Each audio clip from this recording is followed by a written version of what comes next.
माँ की अनमोल ममता की कहानी, अ हार्ट टचिंग स्टोरी। रात के 2 o'clock बज रहे थे। फोन की रिंग बजती है। 26 साल का आनंद नींद से जाग बड़ा खुश होकर फोन को रिसीव करता है। खुश इसलिए होता है क्योंकि उसकी नई नई गर्लफ्रेंड बिना टाइम देखे कभी भी उसको फोन कर देती है। फोन की दूसरी तरफ से आवाज आती है, जन्मदिन मुबारक हो बेटा। आज मेरा बेटा पूरे 26 साल का हो गया है। मैं बहुत खुश हूँ। माँ की आवाज सुनते ही आनंद के चेहरे के एक्सप्रेशन बदल जाते हैं।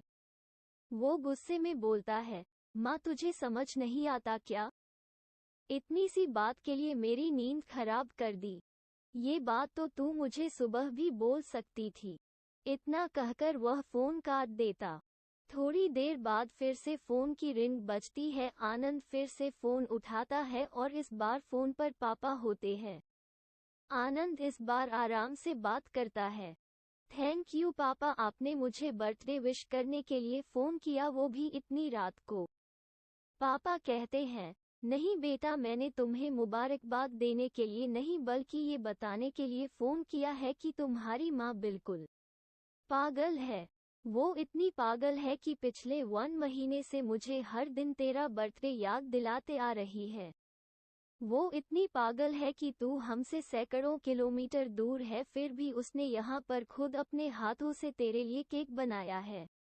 ऊपर से ये जिद कर बैठी है कि जब तक तुझे विश नहीं कर देती तब तक न खुद खाना खाएगी न मुझे खाने देगी। आनंद सब ध्यान से सुन रहा था और उसे ये महसूस भी हो रहा था कि उसने अपनी माँ को फॉर ग्रांटेड ले लिया था। वो बोला, नहीं पापा, माँ बिल्कुल पागल नहीं है। पापा कहते हैं, नहीं बेटा, तू अपनी माँ के पागलपन को नहीं जानता, मैं जानता हूँ। वह तो 26 साल पहले ही पागल हो गई थी जब डॉक्टर ने उसे कहा था या तो हम बच्चे को बचा सकते हैं या आपको। उसने बिना 1 सेकंड भी सोचे बच्चे को बचाने का फैसला ले लिया और मुझे भी कसम देखकर उस फॉर्म पर साइन करने के लिए मना लिया था जिस पर लिखा था उसकी जिंदगी इस ऑपरेशन से खतरे में और अगर उसे कुछ होता है तो उसके जिम्मेदार डॉक्टर नहीं होंगे।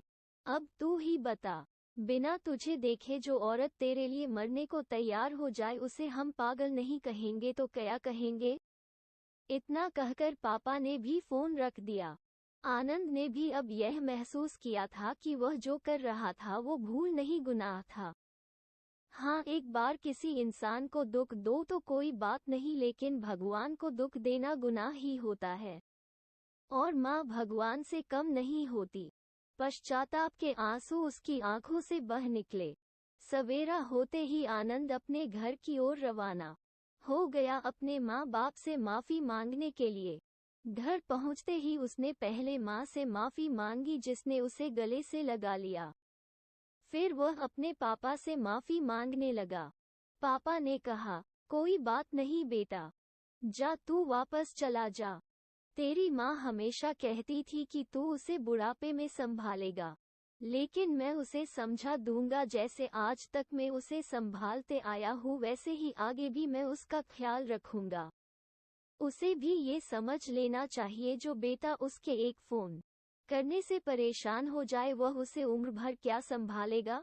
बाप की ऐसी कड़वी बातें सुन आनंद की आंखें बहने लगी। वो सर झुकाए अपने बाप के सामने चुपचाप खड़ा रहा। अपने बेटे को परेशान देख माँ आगे आती है और पापा को कहती है, जाने दीजिए, माफ कर दीजिए, हमारा ही बेटा है। माँ की ममता का मोल ना कोई लगा पाया था ना कोई लगा पाएगा।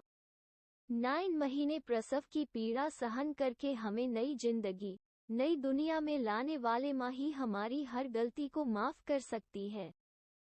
Thanks for watching. Like, share and subscribe my channel.